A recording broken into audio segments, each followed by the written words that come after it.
Meu nome é Carlinhos Veiga, sou pastor da Igreja Presbiteriana do Lago Norte, na cidade de Brasília, e agradeço muito a direção desse evento da Igreja Presbiteriana do Brasil, esse congresso virtual, né, de tema Reinvenção, tudo se fez novo.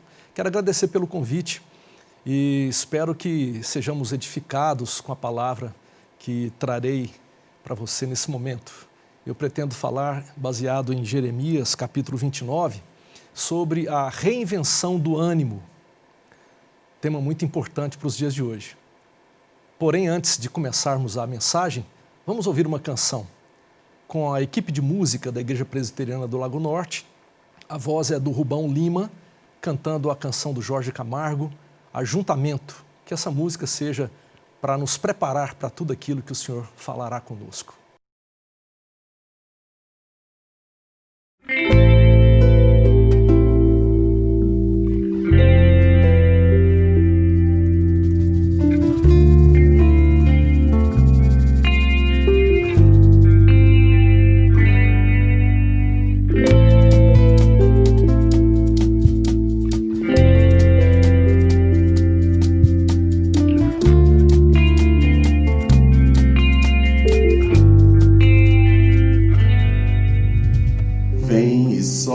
Sobre nós teu sopro, reunidos nesse ajuntamento, honra e santifica este momento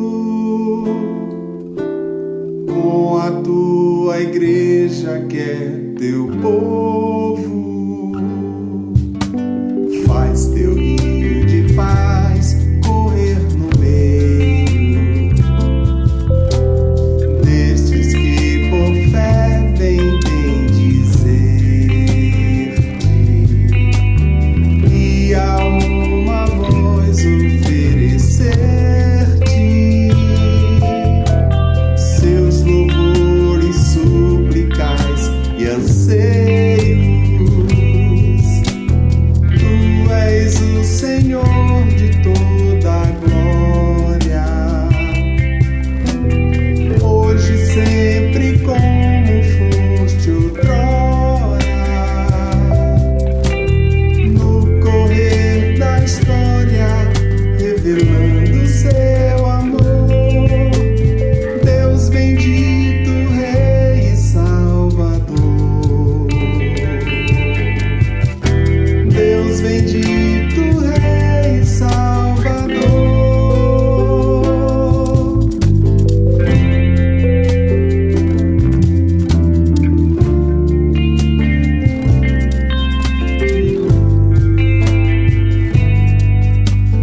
Vem e sopra sobre nós teu sopro,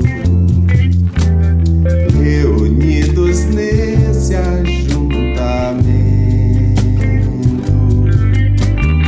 honra e santifica este momento com a tua igreja que é teu povo. Faz teu rio de paz correr no meio destes que por fé vem bendizer-te e a uma voz oferecer-te seus louvores, súplicas e anseios. Tu és o Senhor de toda a glória, hoje e sempre como foste outrora, no correr da história, revelando seu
No dia 12 de março desse ano, uma quinta-feira, eu trabalhei em casa.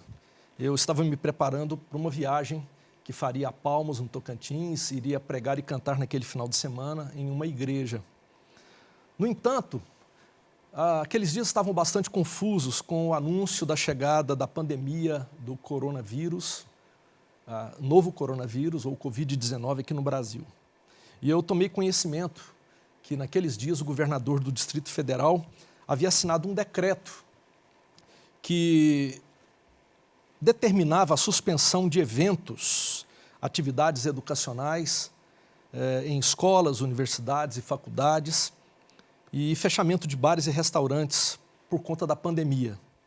Foi um susto que pegou a todos nós. Brasília foi uma das primeiras cidades a tomar esse tipo de ação. Eu então suspendi a viagem, de comum acordo com o pessoal de Palmas, e entrei em contato imediatamente com o Conselho da Igreja Presbiteriana do Lago Norte. E depois de longas trocas de mensagens e orações, nós decidimos suspender os cultos presenciais do próximo domingo, dia 15 de março. Só que o governador, através do seu decreto, havia dito que seria uma suspensão por 5 dias. E nós imaginávamos que era coisa de 5 dias, de uma semana. Porém, já se passaram 3 meses. Em poucos dias, as ruas de Brasília se esvaziaram por completo. O movimento da cidade parou, a capital federal silenciou e os infectados pelo Covid-19, que inicialmente eram apenas números em estatísticas, aos poucos começaram a ter nome e cara. Primeiramente eram amigos de amigos. Depois, pessoas mais próximas, como parentes, amigos chegados, ou até mesmo irmãos e irmãs da igreja. E a gente começou a perceber, então, a crueza de tudo isso. Nós tivemos que aprender a conviver com a lavagem constante das mãos, com o uso do álcool em gel, com a limpeza dos sapatos, alguns banhos a mais por dia, uso de máscaras e o pior, a gente passou a conviver com medo. Estávamos todos agora guardados dentro das nossas casas, no chamado isolamento social, o único remédio conhecido para conter o avanço da pandemia. E nesse isolamento ou distanciamento, nós tivemos que lidar com uma série de realidades que estavam submersas na correria da vida e na rotina sufocante. Tivemos que nos deparar com os relacionamentos familiares 24 horas por dia, a esposa, os filhos, os pais. E assim, muitas famílias entraram em crise. Nós tivemos que aprender a lidar conosco mesmo, com as nossas paixões não atendidas, com aquilo que nós julgávamos imprescindíveis e que havia sido tirado subitamente, repentinamente de nós. Nós tivemos que aprender a conviver com o silêncio, com a solidão, com o medo, a tristeza e até mesmo o fracasso. E o medo gerou desânimo, que é falta de ânimo, abatimento. Essa situação de estresse nos remete, dentre de uma série de acontecimentos narrados nas Escrituras, para o exílio babilônico. A experiência do exílio é aterradora. Isso porque o sentido de quem somos é grandemente determinado pelo lugar onde estamos e pelas pessoas com as quais nós nos relacionamos na rotina da vida. E quando tudo isso muda de forma abrupta e violenta, nós ficamos desnorteados. Foi assim com o povo de Judá. O povo do Senhor foi arrancado do seu solo em 587 a.C., pelo povo babilônico. Famílias inteiras foram tiradas do lugar de onde tinha nascido, lugar onde haviam formado a sua identidade. Os exércitos babilônicos dominaram Jerusalém, levaram parte do povo cativo para a Babilônia, fazendo o povo caminhar por mais de 1000 quilômetros pelo deserto do Oriente Médio, deixando para trás casas, pertences, aquele lugar, as colinas, as pessoas e mais, o templo do Senhor e a sua conexão com o Eterno. Foi uma longa jornada pelo deserto, conforme a gente consegue perceber por esse mapa de Jerusalém até Babilônia. Tente se colocar no lugar daqueles exilados, indo para um lugar desconhecido, totalmente diferente, pessoas diferentes, costumes diferentes, cultura, comida, língua, clima, tudo diferente. Um ambiente geográfico que em nada se parecia com Jerusalém, um lugar agora plano, não montanhoso e muito quente. O exílio de Israel é uma representação do que temos passado em nosso país.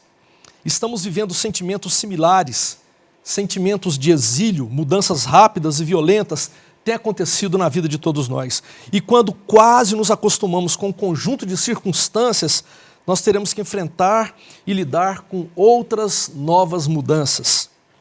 Exílio significa estar no lugar onde nós não gostaríamos de estar, da maneira como não gostaríamos de estar, longe daquilo que nós julgamos ser o ideal. Mas por que é que Israel se encontrava naquela situação? Jeremias e outros profetas haviam advertido Israel sobre o seu pecado. Haviam dito àquela nação para voltarem aos caminhos do Senhor. Mas o povo não deu ouvidos àquela mensagem. Antes, ridicularizaram e desprezaram a mensagem e persistiram nos caminhos de infidelidade. Assim, os babilônios que vinham num avanço de conquistas, bateram as portas de Jerusalém e capturaram toda uma cidade. E a estratégia consistia em deportar para a Babilônia as pessoas de maior influência, as pessoas de liderança, os oficiais do Palácio Real, os líderes de Judá e Jerusalém, os artesãos, os artífices, conforme nos mostra o capítulo 29, versículo 2 de Jeremias. E assim, sendo levadas as pessoas de maior influência da cidade, a população agora que permanecia em Jerusalém ficava mais vulnerável e dependente do exército de ocupação. O que é muito interessante é que Jeremias, o profeta de Deus, havia sido deixado em Jerusalém. Isso demonstra o quanto ele era ignorado pelo seu próprio povo e pelos líderes da nação. A mensagem de Jeremias, o profeta de Deus, incomodava profundamente o status quo, a liderança, a nação, a ponto dele não ser considerado importante bastante para o exílio. Por isso, ele foi deixado. E no exílio, as pessoas se revoltaram. Reclamavam do lugar, reclamavam do clima quente, dos templos a outros deuses tomados pela imoralidade, reclamavam da comida, reclamavam da cultura. Eles estavam indignados com aquelas circunstâncias que foram obrigados a viver de uma hora para outra. Eles desejavam retornar para Jerusalém e viver a mesma vida de antes. E assim, diante dessa impossibilidade, eles mergulharam profundamente numa autopiedade. Nesse contexto, então, começaram a surgir líderes religiosos que passaram a alimentar esse tipo de sentimento do povo. Pregavam sobre a injustiça do exílio, semeando descontentamento e dizendo que aquela situação de exílio seria resolvida em curto espaço de tempo, trazendo uma esperança mentirosa para o povo. Eles diziam: a justiça irá prevalecer em breve. Os profetas que fomentavam o descontentamento e vendiam nostalgia estavam ali realizando o seu trabalho. No entanto, eram apenas sonhos falsos e destrutivos. Eles diziam ser sonhos de Deus, mas eram irreais e interferiram na maneira como o povo de Israel deveria viver naquele tempo. Se logo estariam de volta a Jerusalém, então por que se envolver com o trabalho na Babilônia? Por que se envolver com o povo daquela cultura? Por que constituir famílias? Para que construir casas? E assim, o povo do Senhor passou a viver de maneira irresponsável, distante de suas responsabilidades, tornando verdadeiros parasitas naquela sociedade. Mas um dia, a carta chegou uma carta aos exilados. Quem trazia essa carta era Eleasa e Gemarias. Eles eram os portadores, eles vinham trazendo essa carta de Jerusalém. Uma carta assinada pelo profeta Jeremias, o profeta rejeitado aos exilados. No capítulo 29, versículos 1 e 3, nós vemos isso. Lá no versículo 4, logo de imediato, a carta diz: assim diz o Senhor dos Exércitos, o Deus de Israel, a todos os exilados que deportei de Jerusalém para a Babilônia. Interessante isso, porque o Senhor afirmava pela boca do profeta, ou pela pena do profeta, que ele mesmo, o Senhor Deus, é quem havia determinado aquele exílio. O Deus soberano, que tem o controle sobre todas as coisas, o Deus que governa o cosmos, que governa o mundo, que soberanamente guia as nações, guia a história, ele mesmo conduziria tudo aquilo para o bem do povo e para a sua glória. Veja comigo os versículos 8 e 9. Não deixem que os profetas e adivinhos que há no meio de vocês os enganem. Não deem atenção aos sonhos que vocês os encorajam a terem. Eles estão profetizando mentiras em meu nome. Eu não os enviei, declara o Senhor.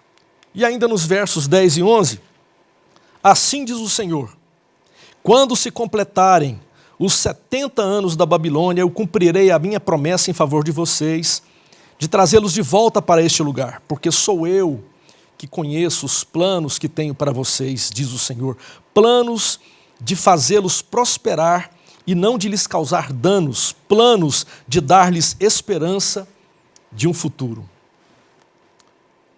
Bem, de acordo com essa orientação dada pela carta, quais eram então as diretrizes, o que o Senhor mostrava para o povo no exílio, como eles deveriam viver o exílio? Essa é uma questão muito importante. Em primeiro lugar, nós entendemos através da palavra do Senhor que eles deveriam viver essa nova realidade para onde Deus os havia deportado. Aquele era o novo lar do povo. Certamente não era o lugar ideal, mas era o lugar que Deus havia determinado para aquele momento. E a orientação era: façam o melhor que vocês puderem. Construam casas, habitem nelas, plantem jardins e comam dos seus frutos, lancem sementes nesse terreno árido e colham. A realidade pode parecer inóspita, mas o Senhor caminha com o seu povo. Uma segunda orientação dessa carta é que eles deveriam seguir adiante nos seus projetos de vida. Não deixem que essa situação roube de vocês a vida e as alegrias. Casem-se e tenham filhos e filhas. Escolham mulheres para casar-se com seus filhos e deem suas filhas em casamento. Multipliquem-se e não diminuam. O exílio não seria de 2 anos, como alguns profetas, os falsos profetas estavam dizendo, mas seria, segundo a palavra, de 70 anos. Ou seja, aquela realidade, embora não fosse permanente, seria a última realidade da grande maioria do povo. Uma geração não mais voltaria para Jerusalém.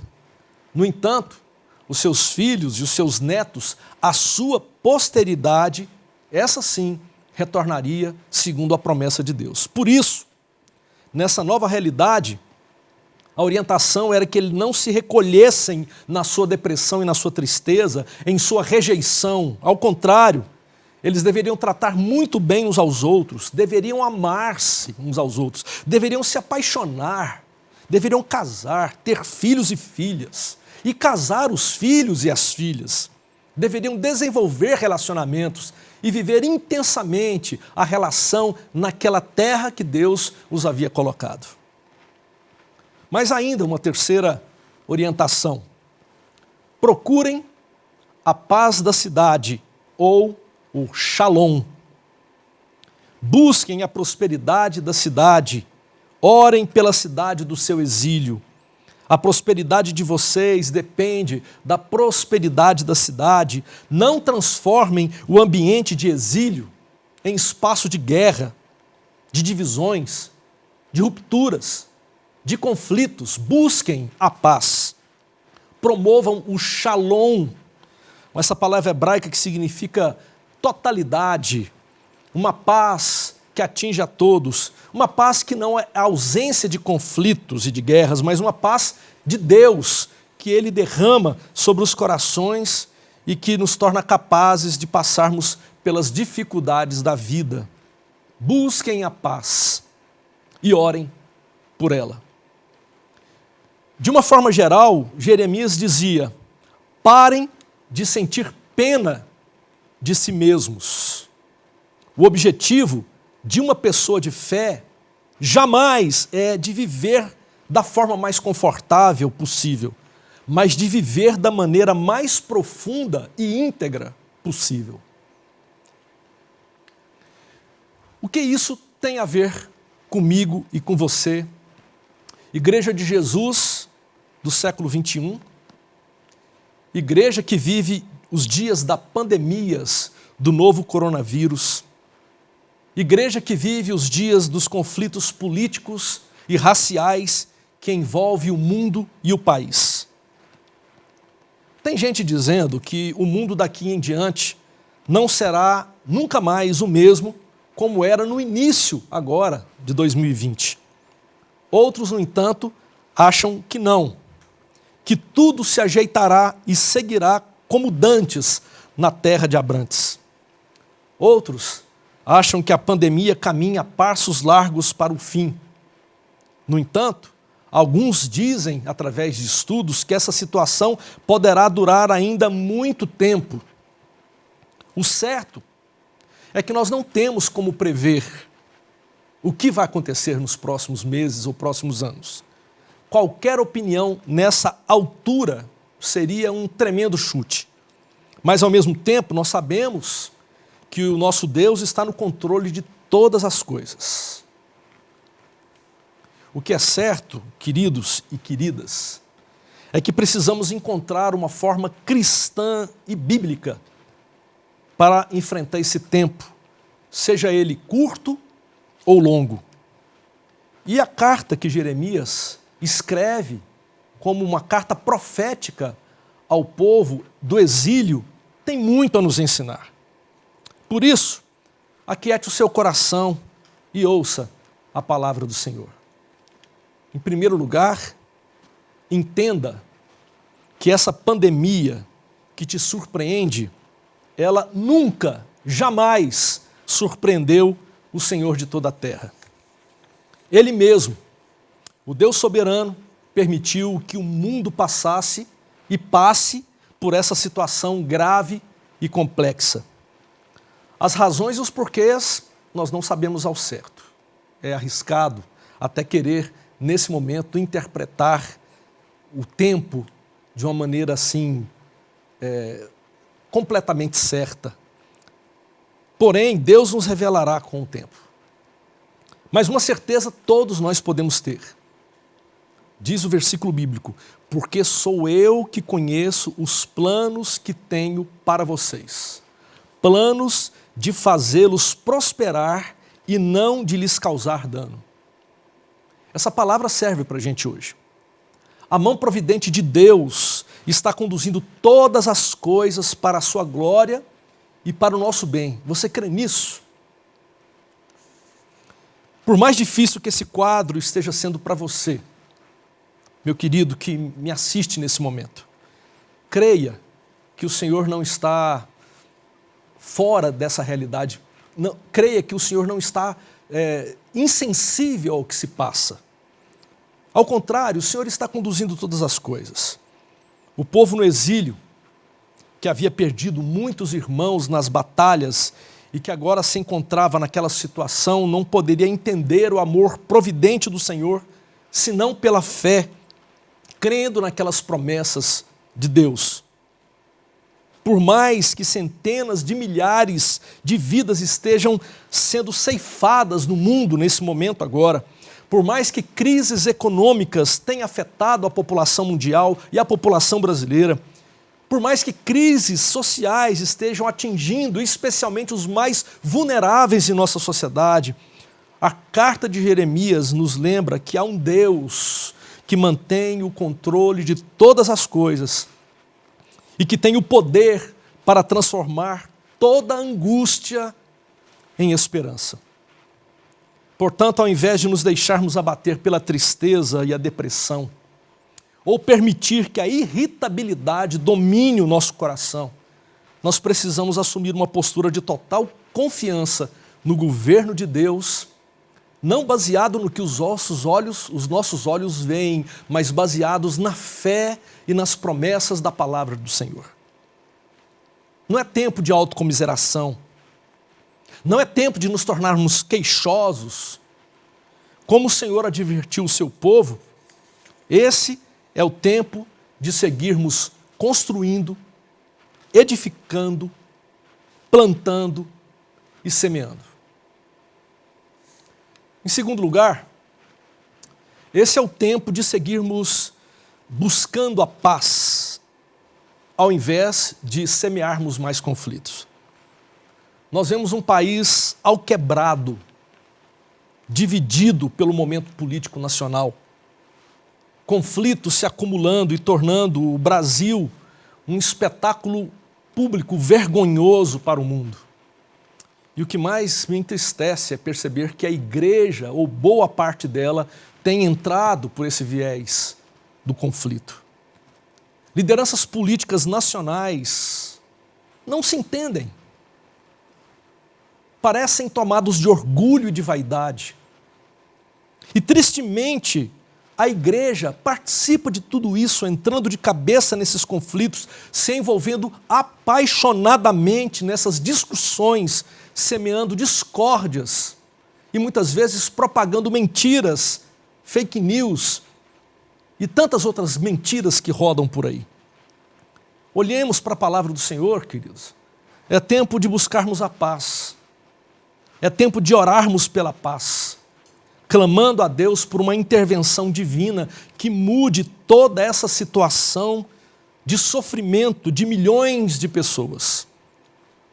Se a igreja de Jesus instigar a violência e os conflitos, se ela mesma não aprender a conviver com os diferentes, com as diferenças em amor e em paz, como será o sinal do amor de Deus para o mundo? João 17, versos 20 e 21, nos falam sobre isso. Jesus orou ao Pai: rogo para que todos sejam um, Pai, como tu estás em mim e eu em ti, que eles também estejam em nós, para que o mundo creia que tu me enviaste. A palavra do Senhor ainda nos diz que esse é o tempo de entrarmos em oração, em profunda oração na presença do Senhor. Ele nos diz, os versículos 12 e 13 de Jeremias 29, então vocês clamarão a mim, virão orar a mim, e eu os ouvirei. Vocês me procurarão e me acharão quando me procurarem de todo coração. Eu me deixarei ser encontrado por vocês, declara o Senhor, e os trarei de volta do cativeiro. Ao invés de entrarmos, ou melhor, ao invés de enfrentarmos o exílio, semeando medo, terror, divisão, conflitos e violência, entremos por esse tempo, ou passemos por esse tempo, na presença do Senhor, clamando pela sua presença. Ou será que você até agora não percebeu a voz do Senhor no meio desses ventos contrários, no meio dessa pandemia, uma voz que te chama para um encontro, para um relacionamento pessoal, para um encontro verdadeiro e profundo, íntimo? Será que você ainda não ouviu a voz do Senhor em meio a tudo isso? Nós precisamos, nesse momento, de ânimo. O que é ânimo? Vamos ao dicionário? O dicionário Hawais diz que ânimo significa determinação diante do perigo ou do sofrimento, coragem, decisão, valor, disposição de espírito, humor. Uma palavra que vem do latim anima, alma. Essa coragem, essa força, essa ousadia, esse fervor, esse entusiasmo, nós encontraremos na presença do Senhor. Passaremos por tudo isso buscando esse ânimo na presença de Deus e Ele nos concede esse ânimo. Por isso, volte o seu rosto para Deus, por intermédio de Jesus. Busque a face do divino companheiro que segue com você nessa difícil jornada, trazendo todo o consolo. E que a gente ouça a voz de Jesus, que diz lá em João capítulo 16, 33, nesse mundo vocês terão aflição. Contudo, tenham ânimo. Eu venci o mundo. É tempo de, na presença do Senhor, usufruirmos dessa bênção que Ele tem preparado para nós. Não se deixe abater. Anime-se na presença do Senhor. Vamos ouvir agora uma canção. Essa canção é um clássico, já se tornou um clássico cristão em nosso país, uma música feita por um irmão lá no México e que chegou aqui no Brasil através da voz do Luiz de Carvalho, aquele que já partiu e está com o Senhor. Essa canção se chama Divino Companheiro.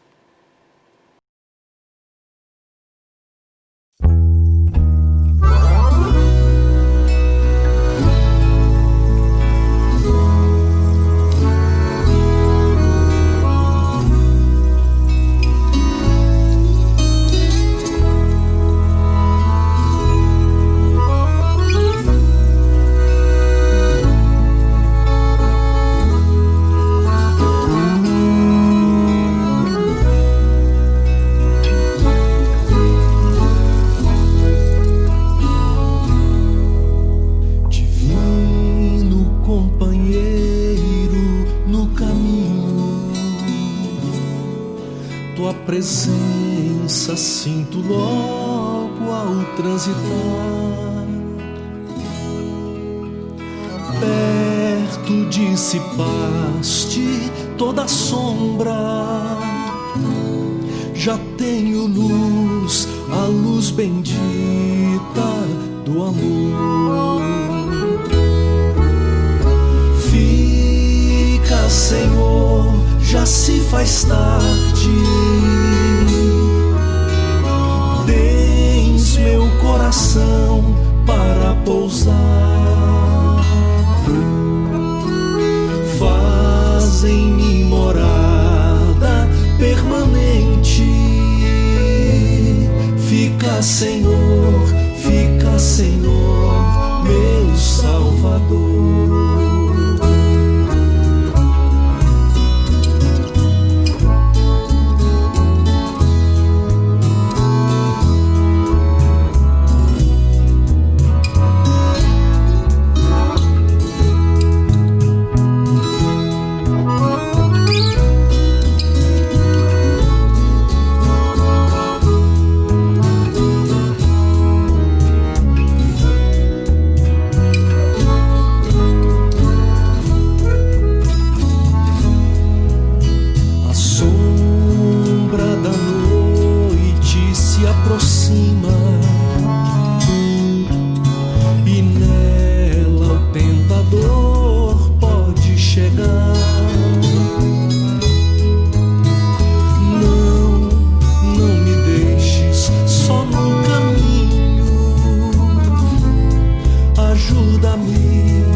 Ajuda-me até chegar. Fica, Senhor, já se faz tarde. Tens meu coração para pousar. Faz em mim morada permanente. Fica, Senhor,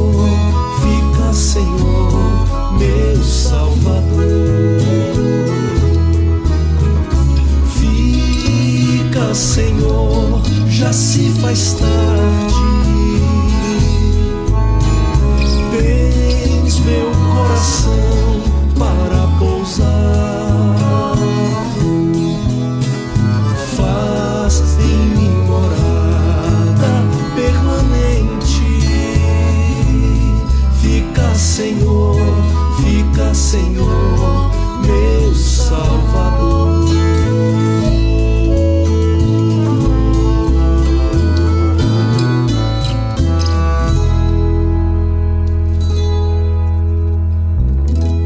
Quero convidar você a orar comigo nesse momento. Pai bendito, Pai eterno, nós nos aproximamos do Senhor por meio de Jesus Cristo, nosso Senhor, o nosso Salvador, aquele que nos mostrou o caminho, aquele que é o caminho até a Tua presença. O Senhor sabe a realidade que todos nós estamos vivendo, o Senhor sabe a realidade daquelas pessoas que me assistem nesse momento, estão vivendo. O Senhor conhece no íntimo as nossas necessidades, as nossas lutas e dificuldades. Por isso eu oro nesse momento, pedindo que o Senhor encontre e abrace cada uma dessas pessoas que tiveram a oportunidade de ouvir a Tua palavra. E rogo ao Espírito Santo de Deus, ó bendito Espírito, que o Senhor derrame ânimo no coração dos Teus filhos.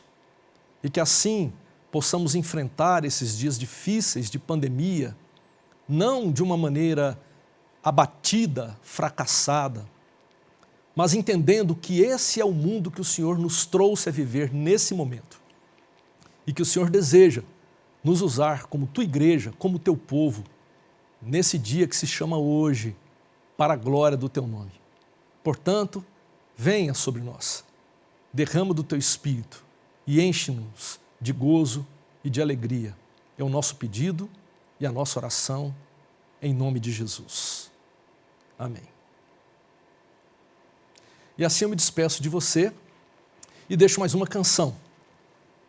Canção que foi gravada pela equipe de música da Igreja Presbiteriana do Lago Norte, uma música de Vavá Rodrigues, que canta a esperança do dia da vitória, em que não mais passaremos por tanta situação de tristeza e de pecado nesse mundo que jaz no maligno, mas aquele dia em que Jesus virá para buscar a sua igreja e viveremos com Ele eternamente.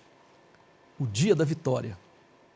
Deus abençoe você e até uma próxima oportunidade.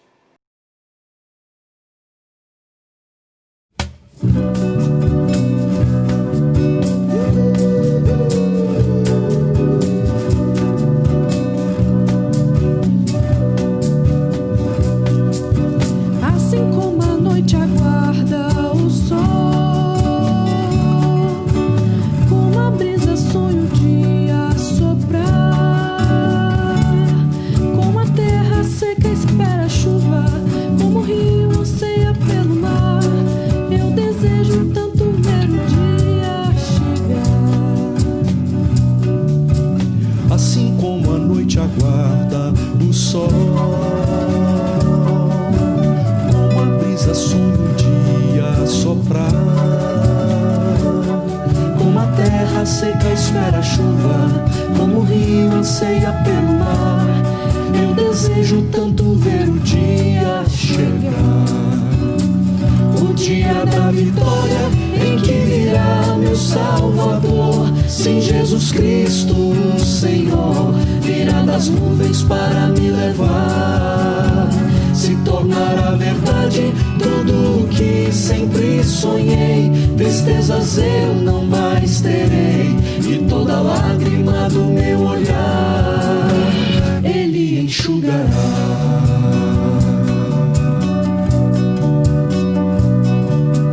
Braços levantados livres do mal, igualdade e justiça haverá.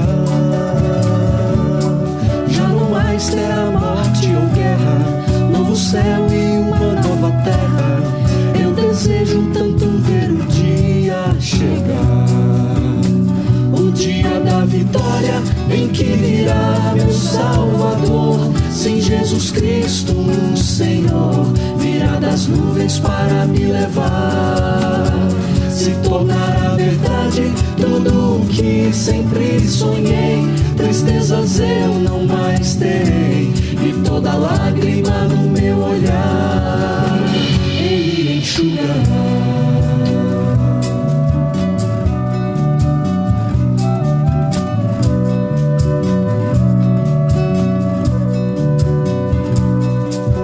Braços levantados livres do mar,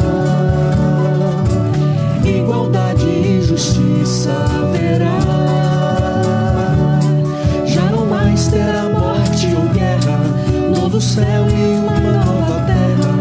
Eu desejo tanto ver o dia chegar, o dia da vitória em que virá meu Salvador. Sim, Jesus Cristo, o Senhor, virá das nuvens para me levar. Se tornará verdade tudo o que sempre sonhei. Tristezas eu não mais terei, e toda lágrima do meu olhar Ele enxugará. O dia da vitória em que virá meu Salvador. Sim, Jesus Cristo, o Senhor, virá das nuvens para me levar.